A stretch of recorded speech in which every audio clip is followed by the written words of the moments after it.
You know, it's almost impossible to avoid Andrew Tate online these days. Even when he's banned everywhere. He's everywhere. It's wild. So how did this guy go from being a kickboxer to, well, this? Millionaire, magnet for controversy, king of online drama. Right. We're going to try to figure that out today.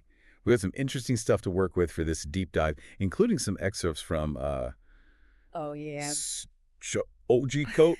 I'm probably butchering that pronunciation. Yeah. But it's fascinating. Okay. We're going to look at Tate's whole journey, the money, the drama, all of it. I think one of the most interesting things here is that Tate's whole career is built around controversy. Really? He didn't just accidentally become famous. Mhm. It was all very strategic, you know? Every step, from kickboxing to reality TV. Okay. It was all a stepping stone. He was always building this brand. A brand of what? Well, I guess you could say infamous masculinity. Infamous masculinity. Yeah, and it definitely pulled people in.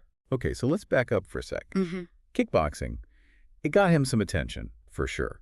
But did he make millions from that? Not directly, but it gave him an audience. Oh, okay. People who liked combat sports, people who liked that whole tough guy thing. Right. And then he uses that to get into reality TV, Okay. which of course made his persona even bigger.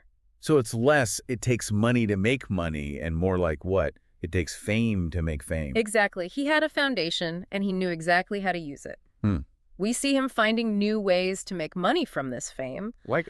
Online courses, the Hustlers University thing. Oh, yeah. Social media influencing. He even says he invests in casinos. Okay, so yeah, Hustlers University. What was that all about? Well, on the surface, it was this online platform that claimed to teach young men how to become financially successful. Okay. And, you know, to adopt the alpha lifestyle that Tate is always going on about, this idea of very dominant, aggressive masculinity. Right, right. You know, the key to getting ahead, according to him. So he's tapping into what?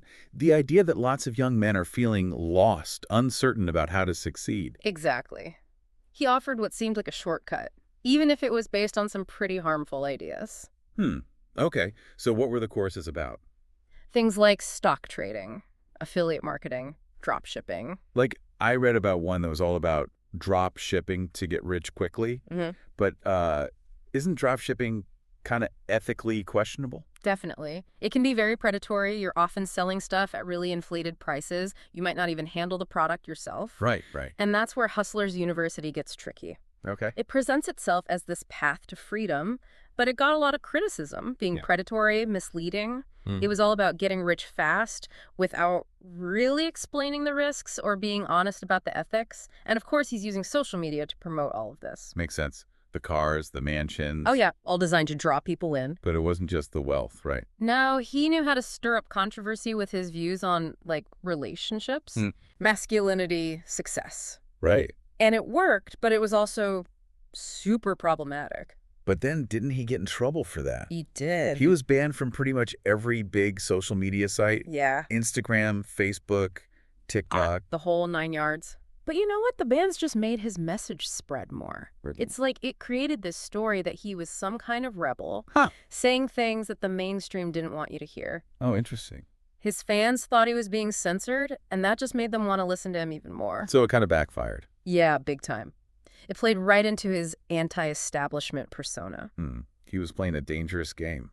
He was, but it definitely resonated with some people. Yeah. And that's the really scary part. He's so influential, but that influence is built on some really harmful stuff. Okay. And that's what we need to talk about next. The dark side of Andrew Tate's fame and what he's putting out there. We were talking about how Andrew Tate used controversy to get famous. But it's important to remember that what he was saying wasn't just provocative. Yeah. It was really harmful, Right. especially his views on women. It's important to be clear about this. Misogyny isn't just about disliking women. Okay. It's a whole system of beliefs and attitudes that try to control and subjugate women, often through violence or the threat of violence. Right. And unfortunately, Tate's statements really echoed those beliefs. There are tons of examples, but there's one video that really sticks out. He says that women shouldn't be allowed to drive Oh, gosh. because they're too emotional. And in another one, he says that men should always be the dominant partner in a relationship and that women should be submissive. These weren't just abstract ideas. You know, they could actually normalize dangerous attitudes and behaviors. Exactly. And the scary part is how much his audience agreed with him. Yeah. A lot of his followers, a lot of young men, they saw him as a role model. And they were absorbing these really harmful ideas about masculinity and relationships. It's one thing if it's just one person saying it, but when someone with millions of followers repeats these things, Yeah. it creates this echo chamber It does. where these toxic beliefs get stronger. Yeah, it's really dangerous. And then, of course, there's the statement that caused so much outrage. Oh, yeah. The one where he said that women are partly to blame if they're assaulted. Ugh. That's not just an opinion. No. It's a dangerous and harmful thing to say. Right. And it can have a real impact on how victims are treated. Yeah. It's like he's saying it's okay to blame the victim. Exactly. And that's where Tate's rhetoric goes beyond just being edgy. He's actually promoting violence and discrimination against women. It makes you wonder how he got away with saying this stuff for so long. Right. Especially on social media where they're always talking about cracking down on hate speech. So how did he do it? Well, it's complicated. But one reason is how social media platforms are designed. Their algorithms are all about engagement and controversy. Yeah. That gets people engaged. So even if a platform says they're against hate speech, the way it's built, it can actually encourage the spread of harmful content. Oh, that's messed up. It is. It's this weird thing where making money becomes more important than ethics. So they were profiting from his controversy, Yeah. even though they eventually banned him. Exactly. It's a troubling pattern. And we also have to consider that a lot of people, especially young men, they're feeling disillusioned with traditional institutions Okay. and with traditional sources of information. Like the mainstream media. Yeah, like they're not being heard or represented. Yeah. So they turn to figures like Tate, who offer these simple, often inflammatory answers to complicated problems. Right. It's understandable in a way. Right. They want answers. Makes sense. And Tate was great at positioning himself as this anti-establishment guru, someone who wasn't afraid to say what he thought, Right. even if it meant going against the grain.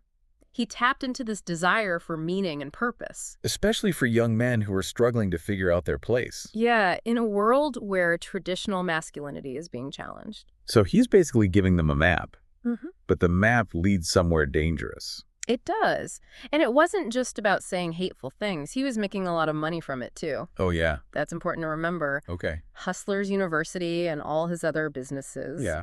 He was essentially making money off of misogyny. Wow. He was selling this idea that you could get rich and successful if you followed his advice. Right. Even if it meant exploiting others or being unethical. Not exactly a great role model then. Not at all. And that's why we need to be so careful about what we see online. Okay. Especially when it comes from people like Tate. What should people be asking themselves? Well, first, where is this information coming from? Right. What are their motivations? And what could happen if you believe it and act on it? So we can't just take in information passively. No. We have to really think about it. Yeah. Question it. Consider the impact. Right. That critical thinking is important. Yeah. Not just for understanding people like Andrew Tate, but for navigating the whole digital world. We've been talking a lot about Tate's rise, his strategies, and the harmful things he said. But there's another side to this. Yeah. His actions have consequences. Yeah. And those consequences have landed him in some serious trouble with the law. Right. It's not just online drama anymore. These allegations are real and serious. Exactly. Yeah. We mentioned earlier that Tate was arrested in Romania. Uh-huh. He's facing charges of human trafficking and rape. And those are some pretty hefty charges. Absolutely. Yeah. This isn't just stuff being said online, you know. Right. These charges come with serious consequences. They do. And he's maintaining his innocence, of course. Yeah. And he has been released from detention. To house arrest, right. Right, house arrest. But the investigation's still going on. Okay. And regardless of the outcome, it's definitely tarnished his image. For sure. It adds another layer to the whole debate about his influence. It does. It's like everything we've talked about. The wealth, the manipulation, the toxic masculinity. It's all hitting reality now. Yeah, a big reality check for anyone who's buying into his online persona. Right. It's a reminder that actions have consequences, even online.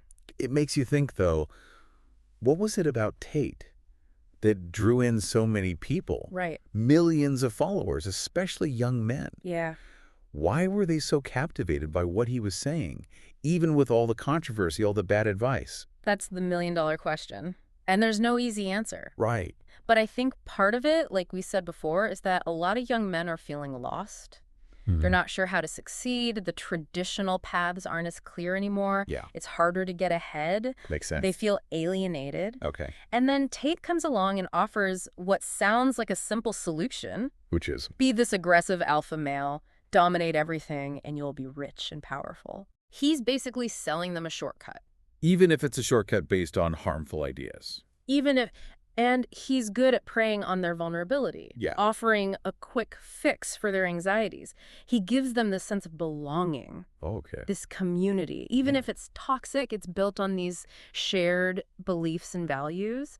And he makes himself out to be a rebel. Oh, yeah. Fighting against the woke culture. Exactly. It's like he's giving a voice to people who feel silenced or ignored. Even if that voice is hateful and discriminatory. Unfortunately, yes.